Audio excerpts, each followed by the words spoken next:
Imagine a 32-year-old professional in the US or the UK. Stable job. Decent benefits.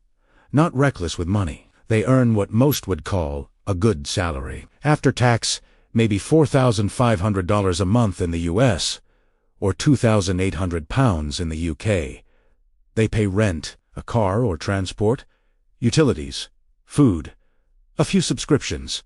Nothing extravagant, and still, every month ends the same way.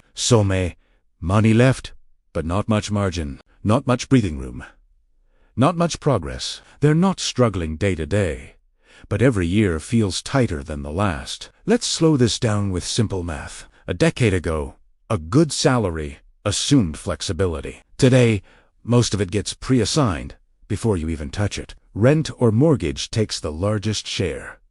Transportation is no longer optional. Healthcare, insurance, energy, internet, all fixed. What's left isn't freedom money. It's adjustment money. The problem isn't that you're spending wildly. It's that modern life front-loads costs. Your income might rise by 5%, but your fixed expenses rise with it, sometimes faster. So each raise feels smaller than expected. Not because you're ungrateful, but because your lifestyle doesn't flex downward easily. Here's the uncomfortable part. Most advice skips. A good salary used to create slack. Slack is what turns income into security. Today, many middle-class salaries create obligation instead. The better you earn, the more your life quietly reorganizes around that income. Nicer apartment, more reliable car, higher expectations from yourself and others. None of it feels irresponsible, but all of it assumes continuity. This is how people with good jobs end up feeling trapped by lives that were supposed to feel stable.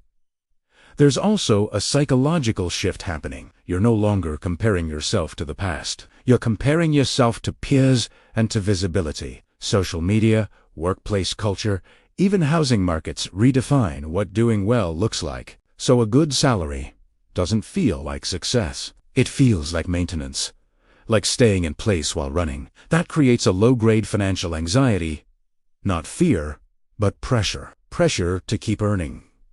Pressure to not slip. Pressure to not fall behind. And pressure drains satisfaction faster than low income ever did.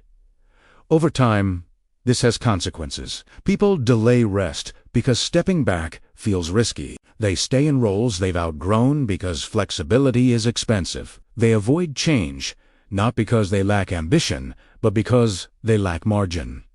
This isn't about poor decisions. It's about a system where enough keeps moving. Financially resilient people see this differently. They don't chase the feeling of enough. They protect slack. They care less about optimizing lifestyle and more about preserving optionality. Because optionality, the ability to absorb shocks, say no, or change direction, is what a good salary was supposed to buy in the first place.